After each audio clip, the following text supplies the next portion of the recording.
Thank you very much. Welcome also from my side to Lead Today, Shape Tomorrow. This is a great view, I have to admit, and it's really impressive what the team put together, so congratulations to the Female Founders team. 2 days of really interesting content, of really interesting panel discussions are waiting for us, and for me it is an honor to kick off the content part by being the moderator of the first session. My name is Flo Haas, I'm head of startup at EY. I'm also the program director and inventor, so to say, of the EY Scale Up Award, also partnering with female founders. And I'm really happy to see you guys here, not to see, but to feel the people online joining. And I'm very happy to have a great panel on the topic of running and scaling a business, which I am going to introduce now with me on stage, hopefully accompanied by a big round of applause. So, the first panelist is a partner at Helsinki-based VC, Maki VC, partnering with deep tech and brand-driven companies. And speaking of brand-driven, she has worked in the field of marketing and communications, like myself, prior to making the shift into venture capital and has experience from working with global brands in various industries. Please welcome on stage Pauliina Martikainen.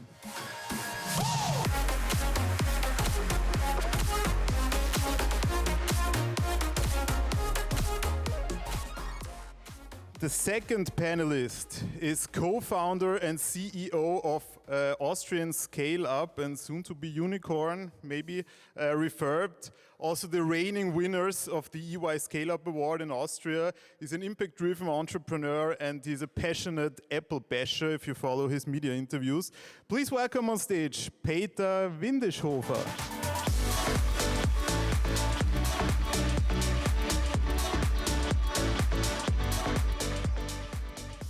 The third panelist is founder and managing director of Speed Invest Pirates, helping startups and scale-ups improve their marketing, increase lead generation, grow revenue, and scale while delivering good numbers. Please welcome on stage Dieter Rappold.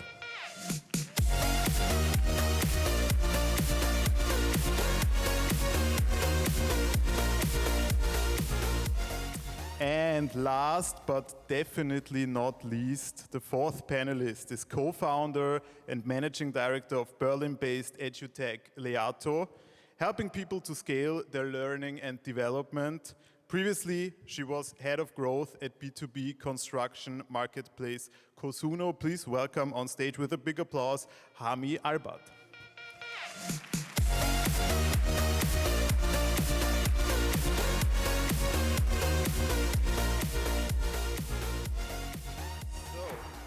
Welcome, hi. It's really cozy here. I didn't expect it to be this cozy, cool. So before we dive into the discussion about scaling up and running the business, maybe we take a short look at the general conditions because they changed a lot in the last month. So while we talked about mega rounds, about high valuations and record financing between 2020 and the first half of 2022, the focus has now shifted, also in the public discussion, to down rounds, layoffs, expiring runways, and insolvencies. Here are just 3 figures to underline this development. The investment volume fell by 2/3 worldwide in the first half of 2023. At the same time, there's still 300 billion euros of dry powder, approximately. In the first half of 2023, there were 33 unicorn births after 217 in the previous year. And the higher the round, the higher the valuation drop, so up to 2/3 in Series D+. This sounds anything but good for successful startups and scale-ups, at least as far as investments are concerned. So the question I want to discuss with you guys, is it really this bad? And what can you do as a startup and scale-up to still successfully scale and run a business?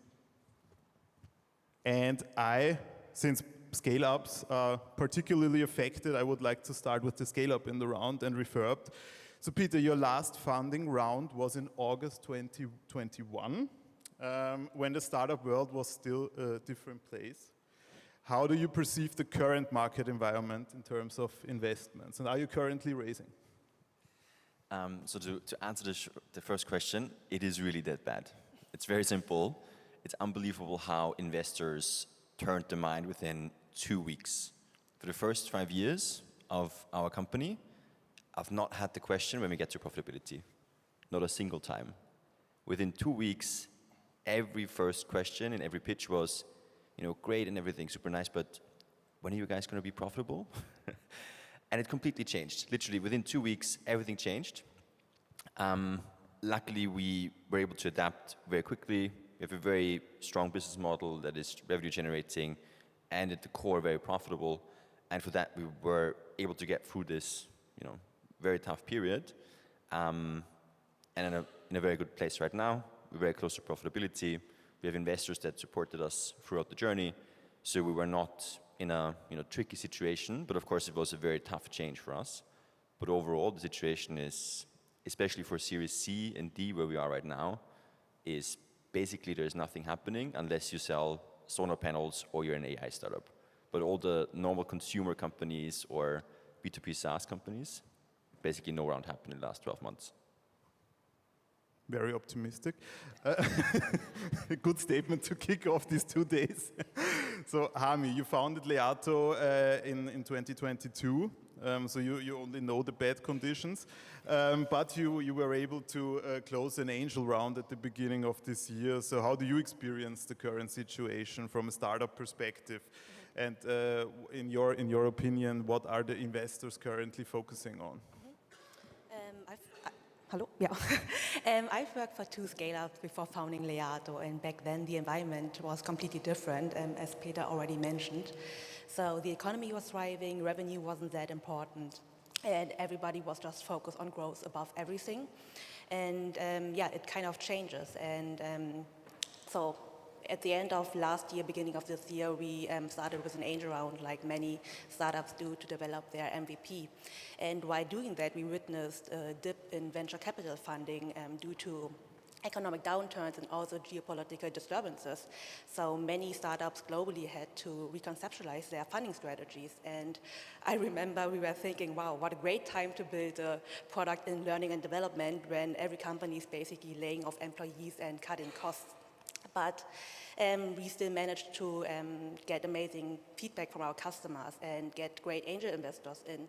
And I think the reason why we secured funding despite these challenging times was because we already demonstrated through our work in previous companies that we know how to build and scale a B2B SaaS product.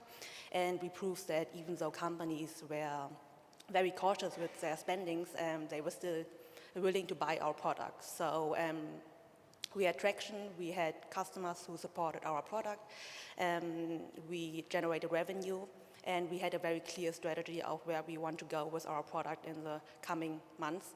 So to sum it up, I think for investors now, it's more important than ever to have a strong team, strong revenue streams, cost efficiency, so basically a foolproof business model on how to scale sustainably without burning through or a huge amount of cash.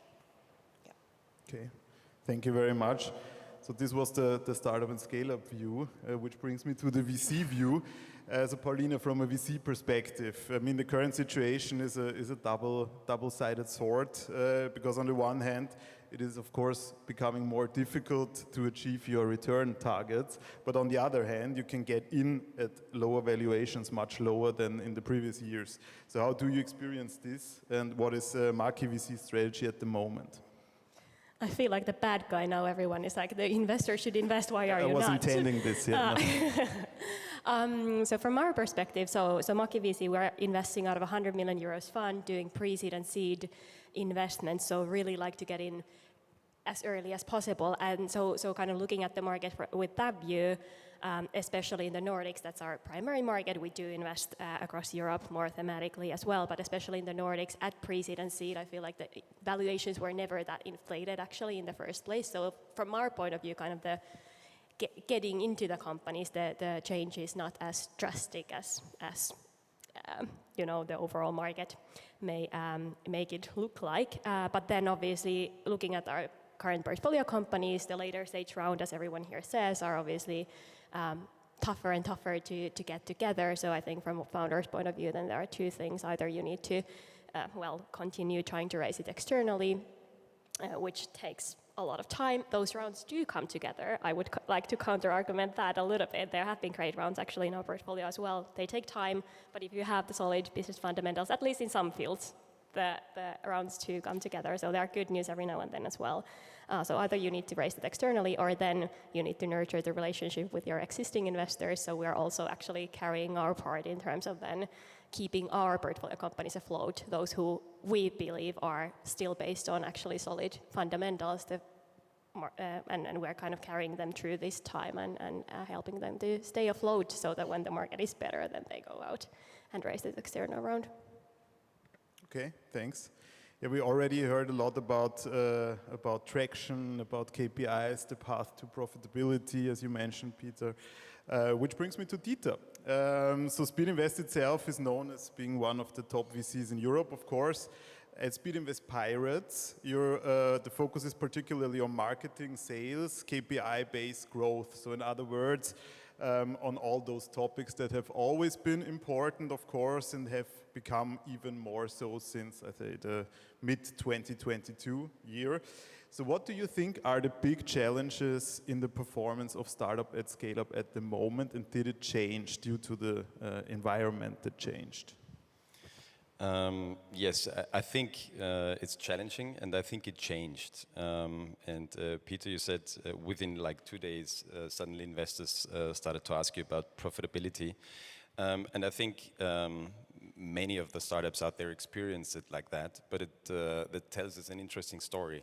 Because due to the development in the last decade of the startup ecosystem and venture capital, we also were kind of deceived into a situation where, for example, we waited what investors would ask us.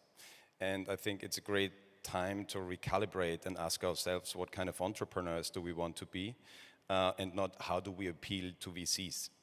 And in the end, I think you're kind of the most interesting founder and entrepreneur to VCs if you kind of build their own identity and idea and ask the right questions at the right time, and find out about, for example, when to cut costs, move to profitability, look at your unit economics, etc., and not wait until in the next board meeting your investors will ask you about that.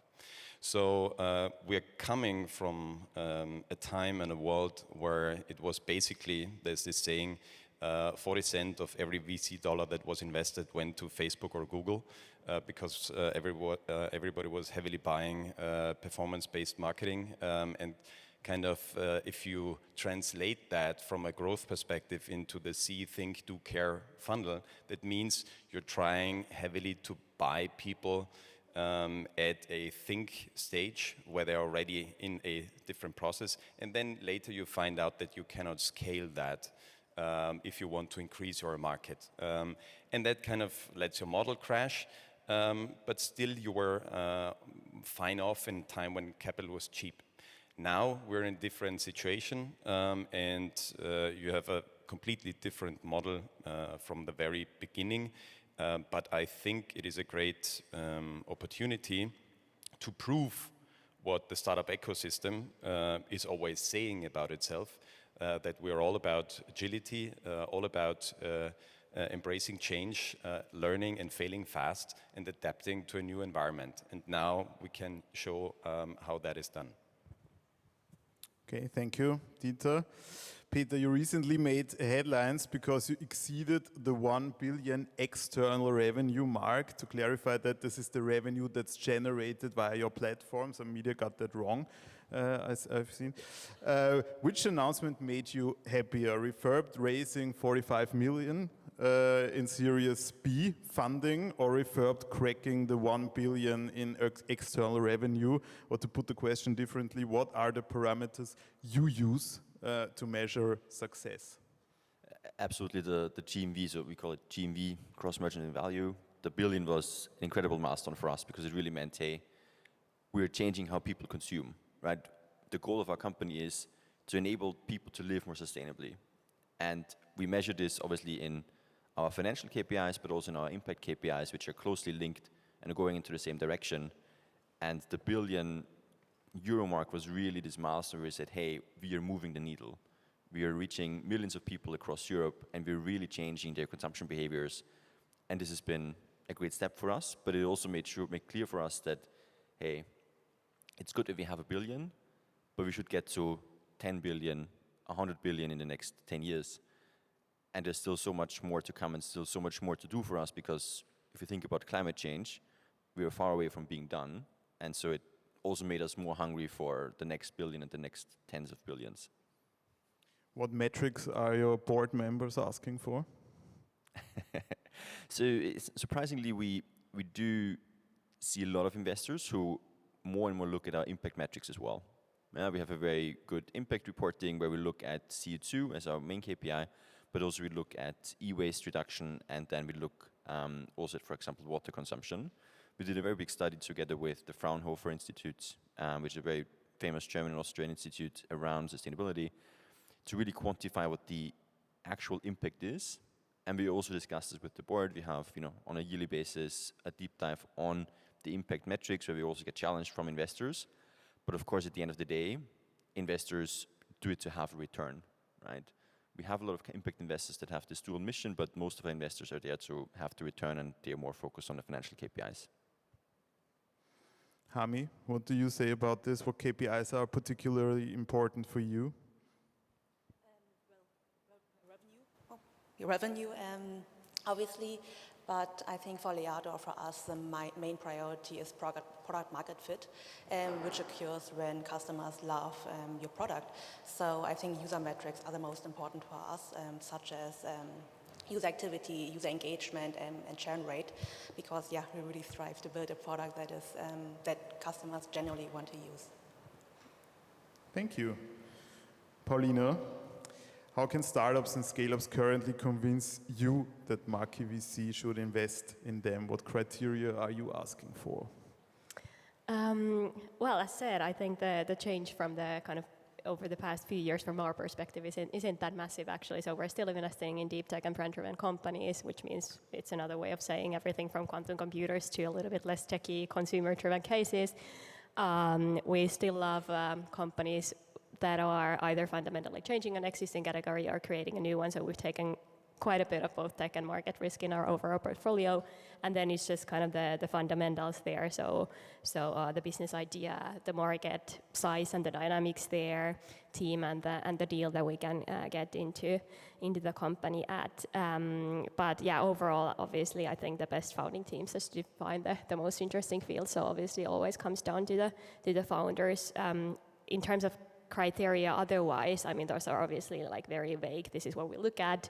Criteria otherwise, I'd say we are not the most Excel-driven investor. I think early on, we're as said, would love to be the first investor in. So not looking at things on Excel, apart maybe from consumer cases where we feel like it's a little bit easier and actually cheaper as well to get that first product to the market and get that first kind of indications of the customer love. So there we might actually then look at some data as well. So really it comes down to the team. So the fundamentals are similar now as they were a couple of years back, actually, at pre-seed and seed. Thank you. So if we briefly summarize what you have telling us so far, is that financing landscape difficult, investors cautious, market very volatile, planning difficult, traction and profitability moving into focus. So especially the layoffs at hypergrowth scale-ups have led to many critical voices in the public regarding this startup investment valuation growth circle or logic. And on this basis, a central question arises, and it's also the subtitle of this panel. How does sustainable and healthy scaling work or can work? And Peter, I would like to start with you. I mean, sustainability is your topic anyway, and pass the question to you straight away. So how does sustainable and healthy scaling work? So I think there are the two answers to this. First one is what happened until mid last year was, I think, absolutely not sustainable, right, for a lot of companies, including ours. When it comes to marketing spend, we never grew too much in terms of FTE, but in terms of marketing spend, we were overspending for sure.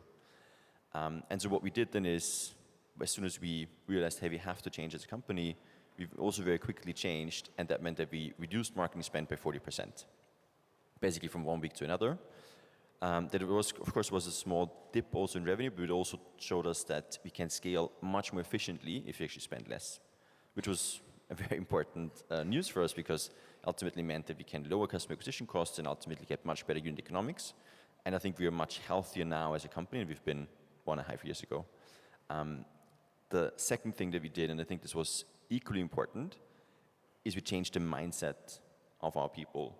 We took them along the journey, we gave them context, what's happening in the world, what does it mean for us, and what we now have to do as a company, and we basically put this big goal in everybody's mind, which was, we want to become a profitable company. And this mindset shift was extremely important because people really understood it, they were not afraid, they had the context, and through that transparency that I think we gave to everybody, they also were along with us on the journey.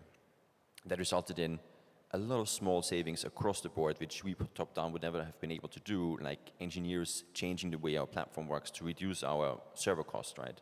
And stuff like that are things that you cannot plan top down. You really have to create this movement across the whole company.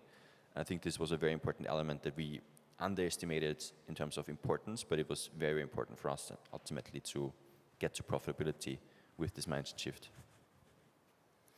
Hami, at an earlier scaling stage and growth stage, what are your plans? What is your strategy to really scale sustainably?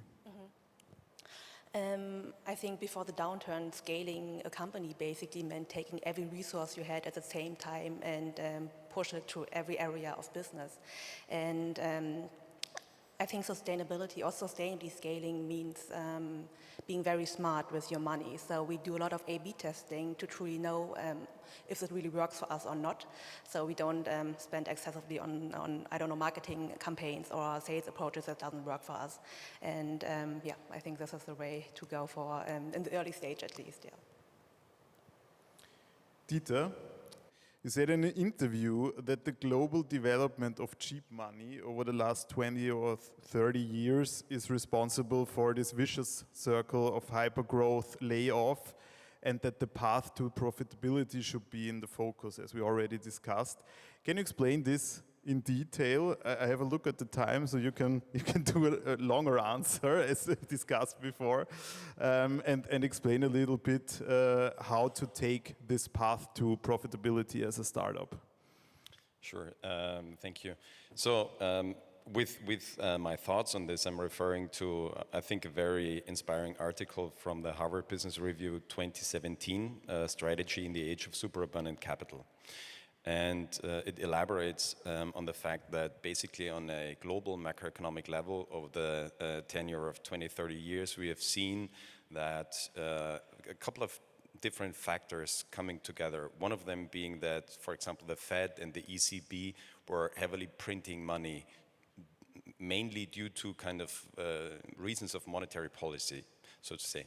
And that increased the amount of money in the market overall. In addition to that, we had at that time on a global level, relatively, a period of peace, which also kind of amassed a lot of capital.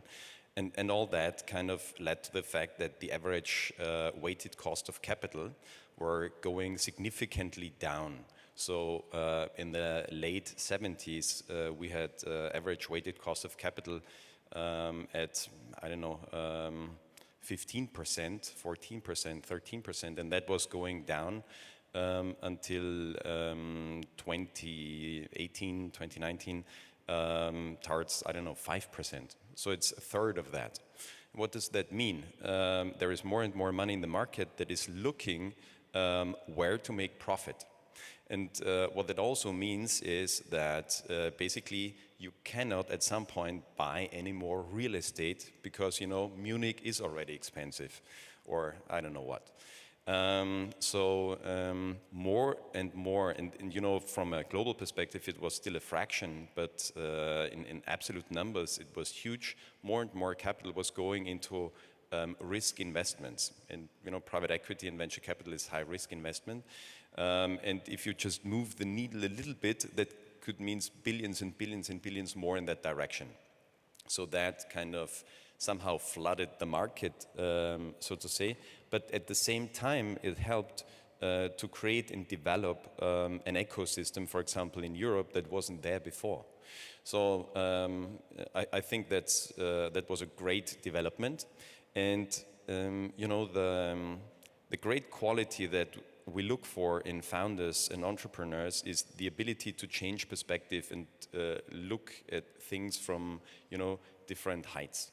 So you have to look at things from a macroeconomic perspective and then change to a microeconomic perspective. You have to look at it strategically, then operationally, and change that constantly to kind of make an educated opinion and then drive decisions and execution based on that. And now it looks like a pendulum, you know, like too much money flowing in and now money being held back.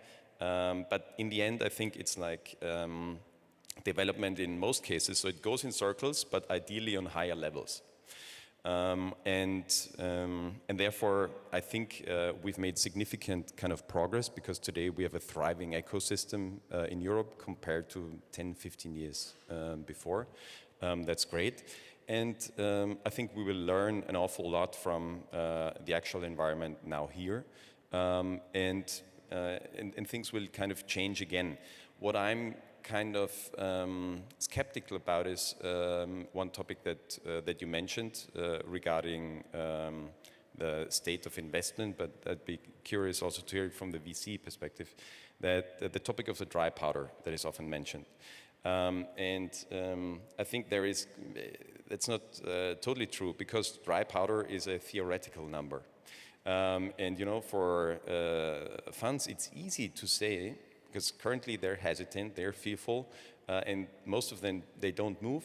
So they just delay capital calls. Because you know, if they would sit on dry powder, they would need to allocate it somehow to deliver IRR and returns. But if they just delay capital calls, it's not that bad after all, and then you prolong the fund lifetime for 2 years, so nothing happened. But in the meantime, an ecosystem is kind of sitting and waiting for 1 year, 2 years, 3 years with significantly less money going into the market. So that's a challenge here, but I think it's, it's the entrepreneurs, it's the founders that have to deal with this ambiguity, which have to factor that in, foresee that, and change their strategy to adapt to the new reality. Paulina, may I pass this question to you, the VC perspective on what Dieter just said? So to build on what he said on the topic of dry powder, but so yes and no. So at the same time, yes, it's a theoretical number. So yes, we don't have the money on our bank account now, and again, we invest actively.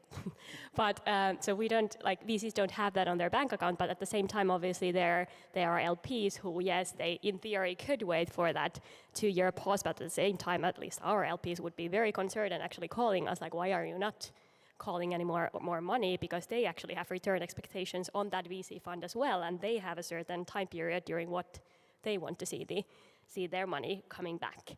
And already now, obviously, they are kind of like puzzled with their, like the LPs, institutional LPs, for instance, puzzled with their own portfolio because there's a VC, that's one asset class for them, but then there are other stuff like public market, yada, yada, yada. And actually already now VC has that asset class weight has actually increased in relation to what they actually would like to have it at the moment, and therefore if we don't call the capital, if we don't return it, it's a vicious cycle where actually the way is just gonna kind of like continue increasing. So from that point of view, my hypothesis is that at some point this dry powder that is, yes, not at the bank account yet, but still is there, that needs to face the market sooner than later, I think. You just explained some rules of the VC game. So a second question I want to ask you is, can VCs, with these rules that this asset class venture capital has, be an enabler for sustainable growth, or is it contradictory because you need 10x and you need it as fast as possible? So hypergrowth would be, the choice for the VC. Yeah, so maybe yeah. So on the rules, so it's normally all the VC funds are trying to say, let's say they're promising 3x return on their fund for their LPs within a 10-year period, plus maybe they have like an extension possibility for like plus 2 years, so that's 12 years.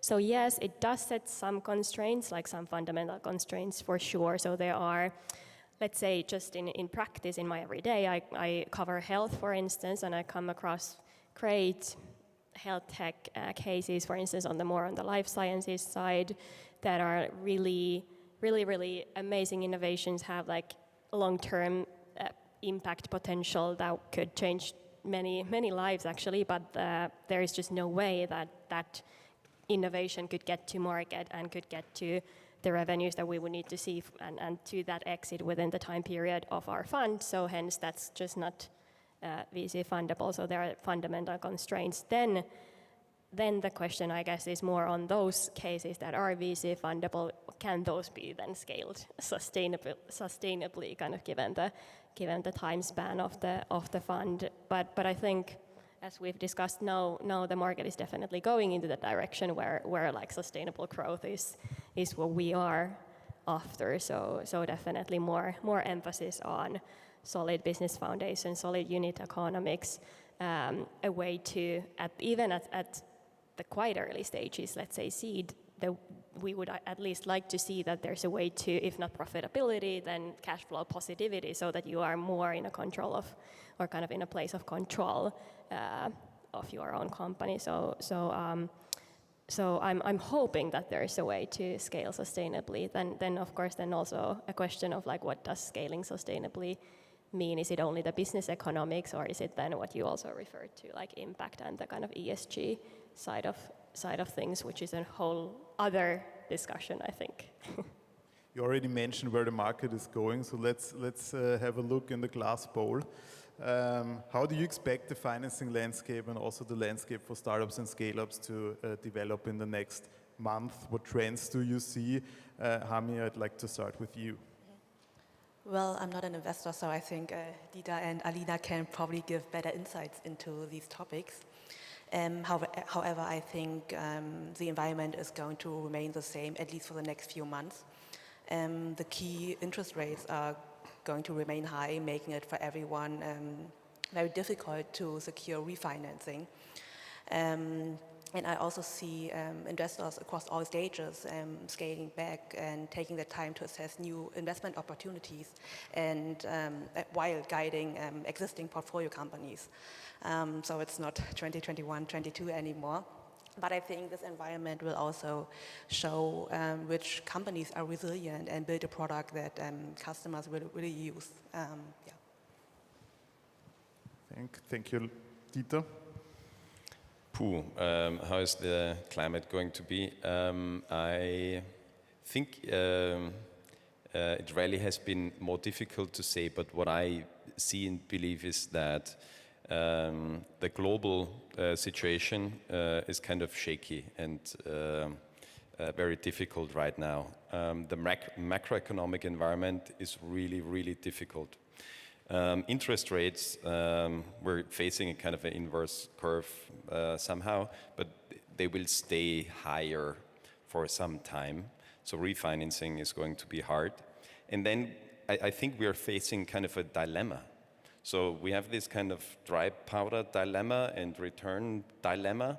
And the question to me is, who is looking forward for the next 1.5 years in the more difficult position? Is it the VCs or is it the founders? And I'm not sure who it is. And eventually, this is a good thing, because eventually these two talk to each other more and say like, hey, maybe we can face the challenges better together. And that could lead to a different form of collaborating and working together in this very difficult environment. This would be the optimal outcome from my perspective. Peter, what's your prediction? I really don't know. Thank you. It's an answer. Yeah. Yeah, no, I mean, if you ask, we see some say no, they think it's getting better. Some say no, it's going to stay like that for a long time. I think, as Sita said, there is a very structural problem of so high valuations. And I think VC is getting more appetite again to do bigger rounds, but the valuations are so low that for founders it's extremely expensive, or for many founders it's extremely expensive to actually do the rounds right now, given that it would be a significant down round. So I think we have this structural problem that is going to be very hard to solve even in the next few months, but nobody knows really. Paulina, do you know?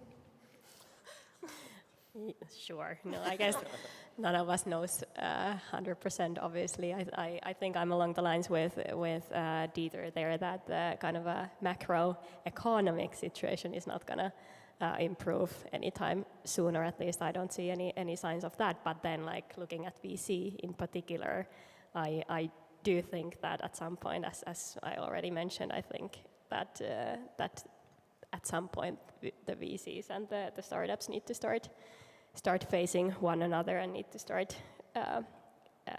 collaborating again a bit more intensively than what's currently happening in the market. So I would hope, or I'm hopeful, that the H1 of 24 is going to be better in terms of the deal volume than what H1 and H2 of this year are going to be.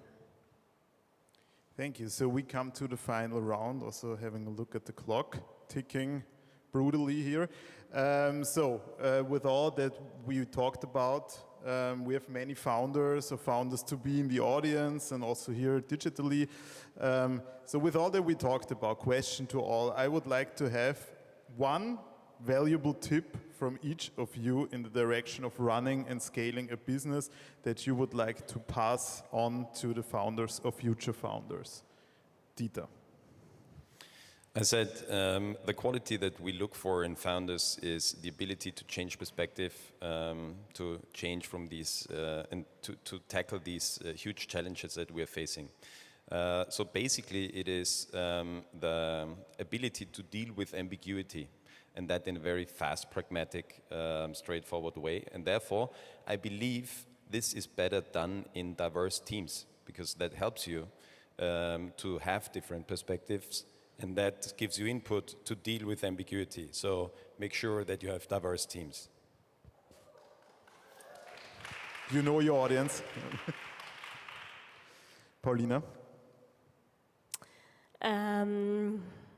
You kind of stole mine a little bit, but I'm still going to go ahead. So rephrase it a little bit. I think if you as a founder realize there's a problem, like fix it immediately. Any day that you don't fix it is like one day is 5% of your work month. So you're losing valuable time unless you act on it immediately. Hami, what's your tip? I think don't strive for perfection in the early stage. So don't wait for the product, the website, or whatever it may be to be perfect.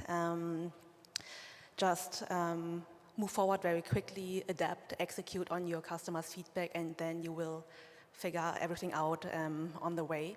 And maybe as a second tip, because I really like this quote, because I think it's very accurate, entrepreneurship is like a roller coaster. Sometimes you're up, sometimes you're down, and sometimes you just want to scream your head off.